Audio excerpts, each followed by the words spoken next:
Hey moms, welcome back to the channel. And today we're talking about PCOS.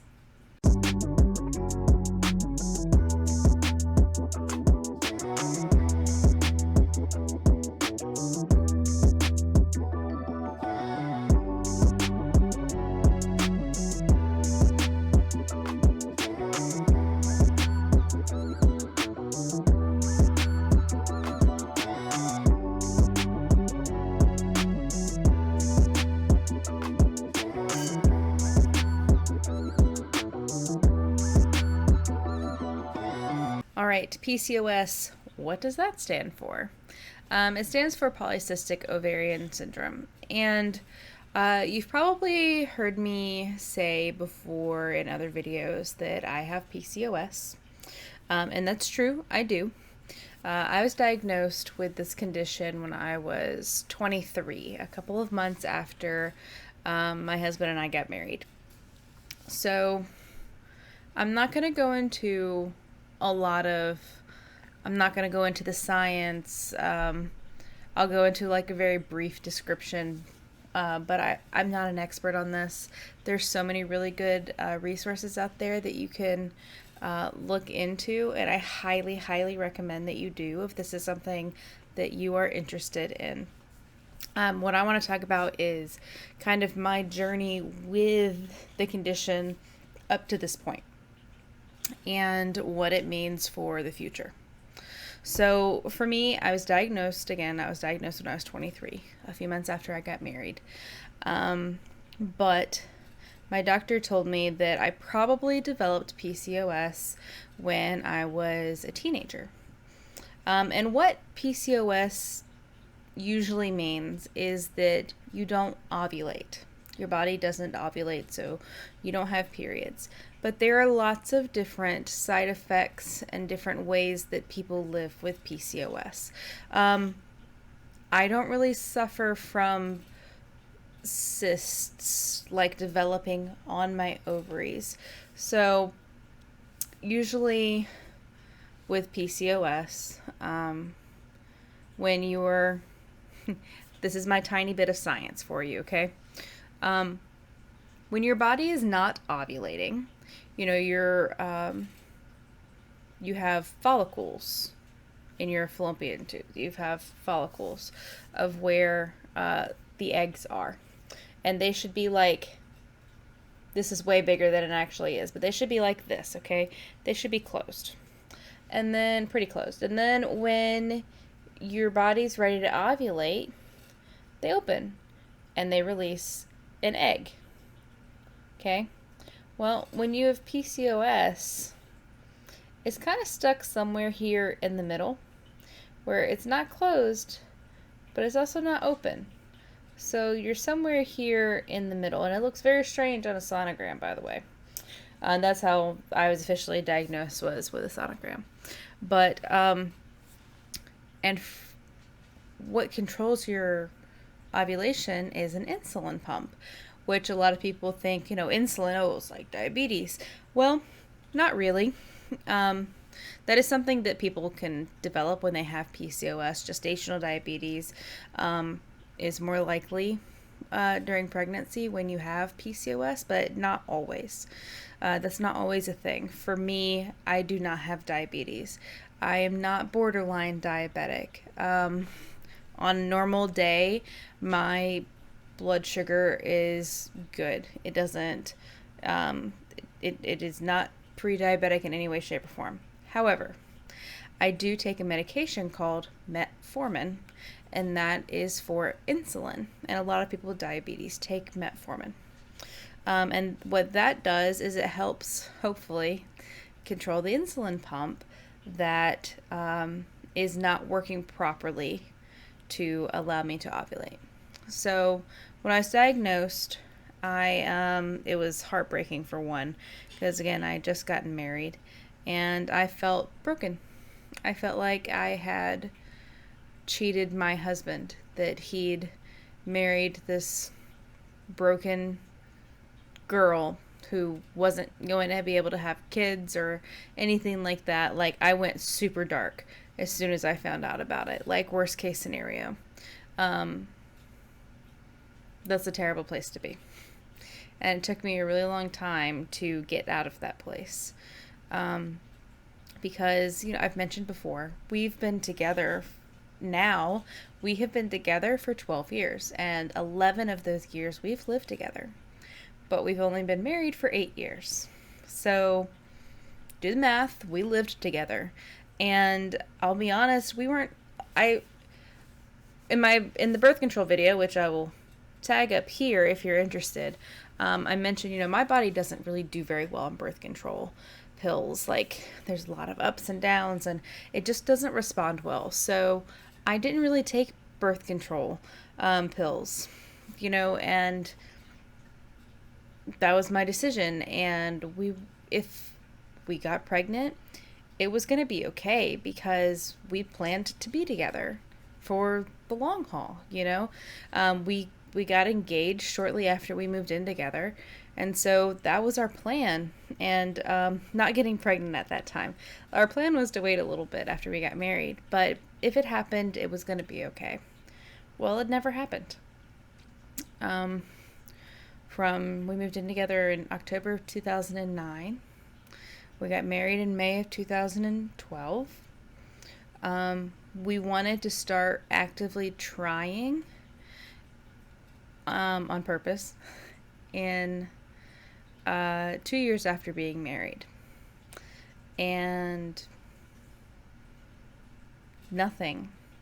When I was diagnosed, the doctor recommended to try birth control as part of the therapy to stimulate periods, because I wasn't having periods. That's the big thing for me with PCOS, is that I don't have periods, so I'm not ovulating regularly, and I gain a lot of weight and I can't get rid of it over the years. And that was part of the thing where the doctor told me I probably developed when I was a teenager, but it was masked because I was taking birth control, and I was for several years I was taking a low dose birth control, and it probably was just masking the condition.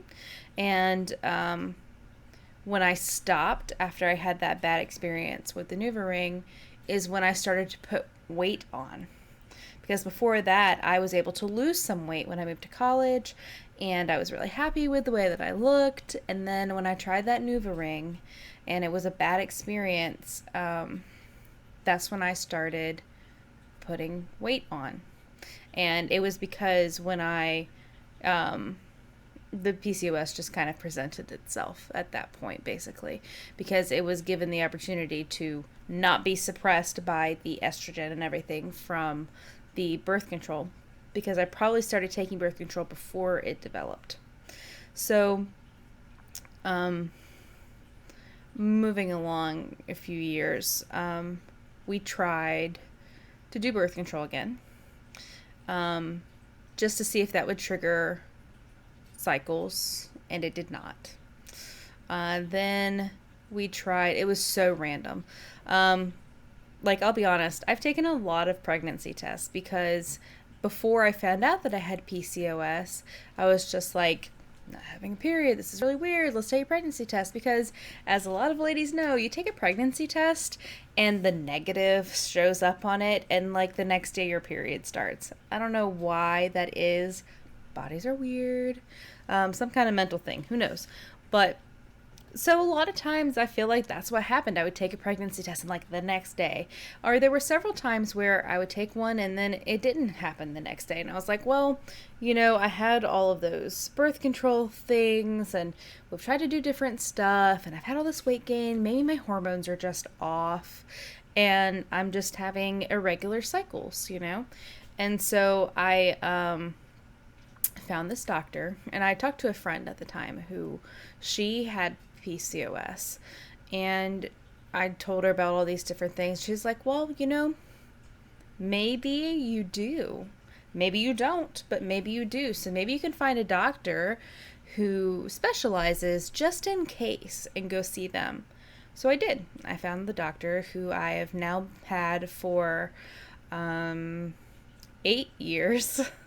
I'm pretty sure officially it's been 8 years now, and she's amazing, and I love her very much. She's She's very straightforward, which is good for me and how I understand things and how I cope with things. So, love her a lot.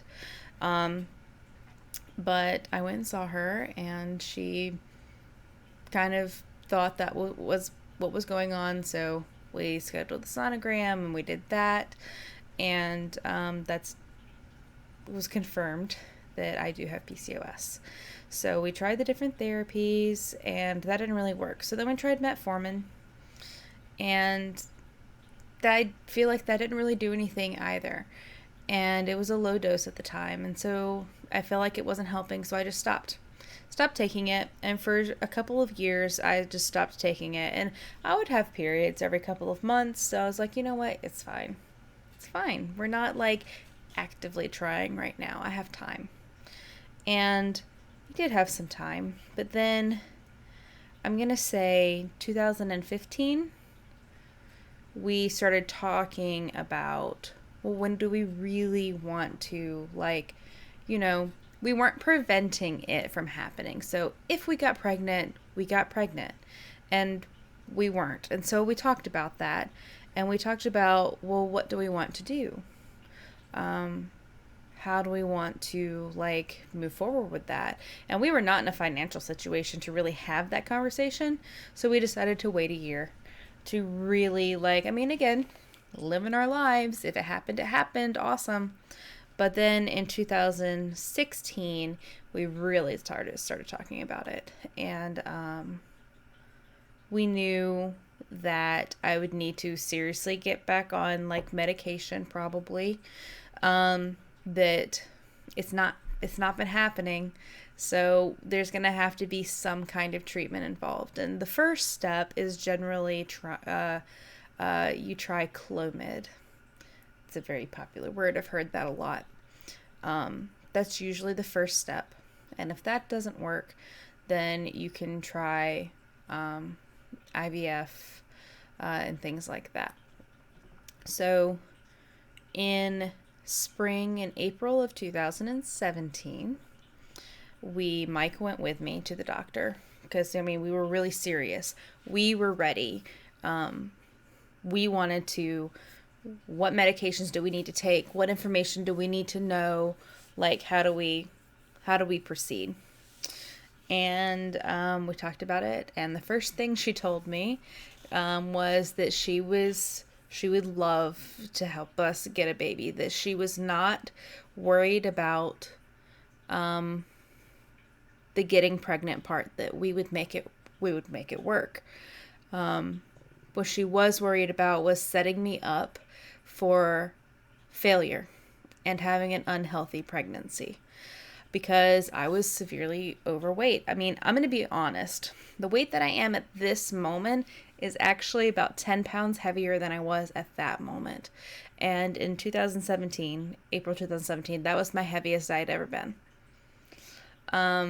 So she told me that she would not just give me the medication. She would not help get me pregnant until I could get to a healthier weight, which was, like, devastating, of course. But I cried. I couldn't help it, but I understood. And I wanted to get to a healthy weight. I tried for years to get to a healthy weight, and I just couldn't. And part of it was because of the PCOS, the condition. It just prevents me from losing weight. I would lose 10 pounds, and I could never lose more than 10 pounds. And then as soon as I stopped whatever I was doing, whether it was shakes or supplements or anything like that, the 10 pounds came back like that. I guess the good thing was I was always, like, on that plateau. I never gained more until now.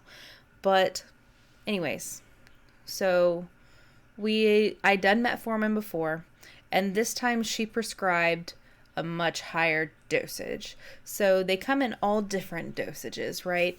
And the first time it was just 500 milligrams. It was one little pill, little round pill, and I took it once a day, and it did nothing for me. So that's why I stopped taking it. Well, this time around, I had 3 500 milligram pills that I needed to take a day. That's a lot of medication. Breakfast, lunch, and dinner. So we got on that, and the other thing she wanted to do was schedule me to have my tubes looked at, because it's very common for women to have a blockage in their tubes. It can be caused from all different kinds of things. And so what they do is you have to go to a fertility clinic, and they do a test where they put dye through your tubes and take a picture with this big machine that's on top of you, so they can see if everything is open or if there's a blockage or anything like that. So in April, I started taking the medication, and I also switched my diet. I started eating a low glycemic index diet. And what it is basically is it's very simple sugars. No gluten, no complex carbohydrates, no white rice, no white potatoes, because starches are complex carbohydrates. When you have really big sugars like that, your body has to work that much harder to break them down. So having simple sugars, natural sugars, and not a lot of sugars, but more protein and vegetables and things like that, your body doesn't have to work as hard in that area. So hopefully in other areas, your body can be a little bit more efficient. So I guess it helped, and I actually enjoyed it. When I switched to that, it wasn't a diet, it was a lifestyle. And Mike and I did it together, and he was super supportive the entire time. And I had my sheets, and we would go to the grocery store, and that's what we would buy. We'd buy whatever was on my shopping list for like the first 2 months, and then I just kind of had it in my head, and that's how we would shop. And there's a lot of things that you can eat on this.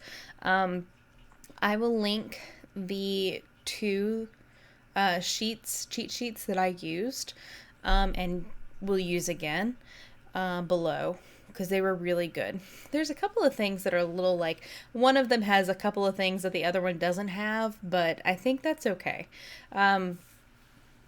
It's just like small discrepancies, right? But anyways, we did that, and I walked everywhere anyways. So I was exercising. We, not like hitting the gym, but just like we walked a lot because we lived in the middle of the city. So we walked a lot. That was just part of our life. So we did that. And then we changed the way we were eating, and I was taking the metformin, and, so April, May, June, July, August, September, October. In 6 months, I lost almost 50 pounds. The walking was the exact same thing I was doing before. So it wasn't like I was like, really exercising and doing that. But I think the heavily increased dosage of metformin and the changing the way that I ate helped tremendously. Which was awesome. I felt amazing. I lost a lot of weight. I did go have the test done for my tubes, and I had no blockages. If you do have to do that, it is rather painful. I'm not going to give you all the details, but it is very uncomfortable. Do your research if you ever have to have that test done. I don't remember what it's called, but it's where they check your fallopian tubes to make sure there's not a blockage. Anyways, everything looked good on that. So in October, we went back to the doctor, and she was really happy and with the weight loss, and she was really encouraging the entire time, by the way. And she saw no reason to have to wait, that we could go ahead and start trying. And so when you do Clomid, it's like a trifecta of pills that you have to do. You take medication that forces you to have a cycle, and then you take medication to get ready for something else, and then you take the Clomid, which stimulates ovulation. All the while you also have to get ovulation tests, and yeah, so it's a lot. It was a lot. And we were very, very fortunate that we only had to do one cycle of Clomid. But we went into it with no expectations. No expectations at all. I can honestly say there were no expectations that we're going to see what's going to happen. It's kind of like when you try essential oils for the first time and you're like, we're going to see. And then, it's either going to work or it's not. That's a really weird thing to compare it to. But you know what I mean? Like, we just went in completely open-minded. If that round failed, that was okay. If that round was successful and I ovulated but I didn't get pregnant, that was okay because we could try again. But we were very lucky that we only had to do one round. So there's that. I'm grateful for that all the time because that is not the case with everybody. And I do not take for granted the fact that we only had to do one round and we did not have to go further. So we have a beautiful little girl. She's going to be 2 this week. The week that you're watching. Well, the week that this comes out, she's going to be 2 this week. And I tell you all of that to tell you this. That we are going to start that journey again. We talked about when Aria turns 2, then we will start going down the road to trying again. After she was born, I got an IUD just in case, because a lot of times with PCOS, I say a lot, I've talked to several women, like more than a handful, who have PCOS, but after they had their first baby, their body was like, let's do it. And we were not prepared for that. So we did get an IUD to hopefully prevent that. And who knows, I gained a little bit of weight when I got the IUD because that's to be expected. It's birth control, especially the progesterone birth control. Then when we started to taper off with the nursing, gained some more weight. Went down even more, gained some more weight. And then we were very steady with what we were doing, but I was gaining weight, which told me that the PCOS was definitely coming back. If it had been in remission, it wasn't anymore. And so we ended up having a teledoc appointment with my doctor, and we have increased my metformin again because she did put me on metformin last year after Aria turned 1. But it was just 500 milligrams twice a day, not 3 times like when before we got pregnant. So was doing that, and I guess it was helping me maintain, but then it wasn't enough anymore, and I started, the weight started to come back, and that's always the first, that's a good indicator for me, because I haven't changed anything else that would cause a bunch of weight gain. So we've increased my metformin to 750 milligrams twice a day. No. 850 milligrams twice a day. So before I got pregnant, I was taking 1,500 total, and now I am taking 1,700 total. So it's a big increase, and we've only been doing that for a little bit, so I can't tell you if it's working or not or anything like that right now. I mean, I feel okay, but hopefully it is helping. And the goal is we do not want to get pregnant right now. The goal is to do it the same way as before. Started the medication. We are pulling out those cheat sheets for our shopping lists again. And we're going to start eating much healthier. Well, not that we eat like crap right now, but there is a lot of room for improvement to get back on that really good eating lifestyle that we were doing for we held on to that after Aria was born. So we were doing that for almost 3 years. And then we just kind of fell off the wagon a little bit. But anyways, so that's what's up.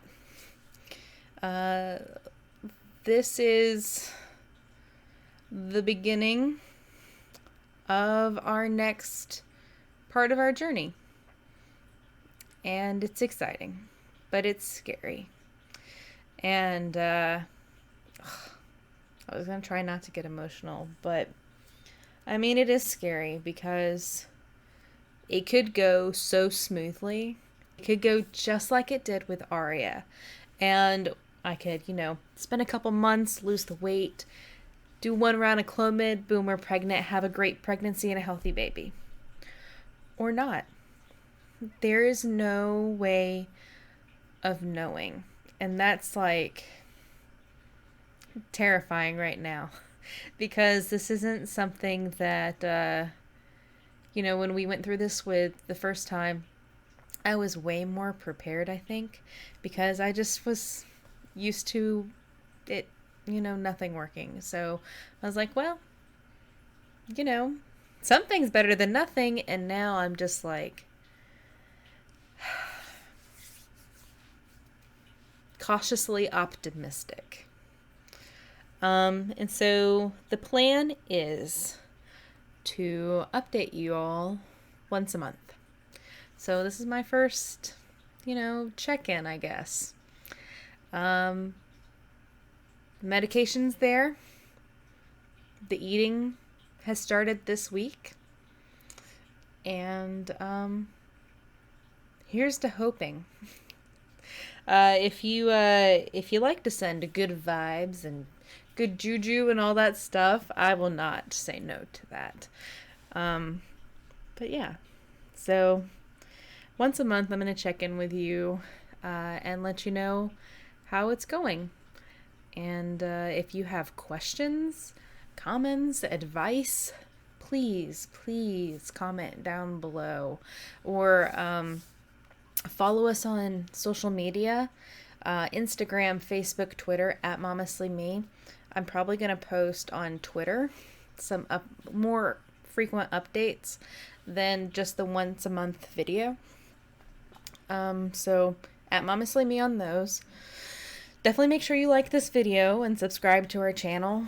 Hit the bell icon so when other awesome content comes up, you get notified on your phone or in your email as soon as they're published, including this little series that we're doing right now. And by the way, there are amazing series on our channel, Humanizing Moms.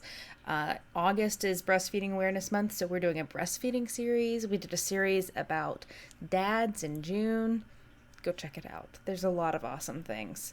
This is just a small portion, but that's all I have for you today. This has probably been an odd video, but here we are. Starting this journey, and you get to go along for the ride with me. So that's kind of terrifying, but exciting at the same time. So thanks for being here. Thanks for listening and supporting us, supporting me. And we'll see you next time. Bye, moms.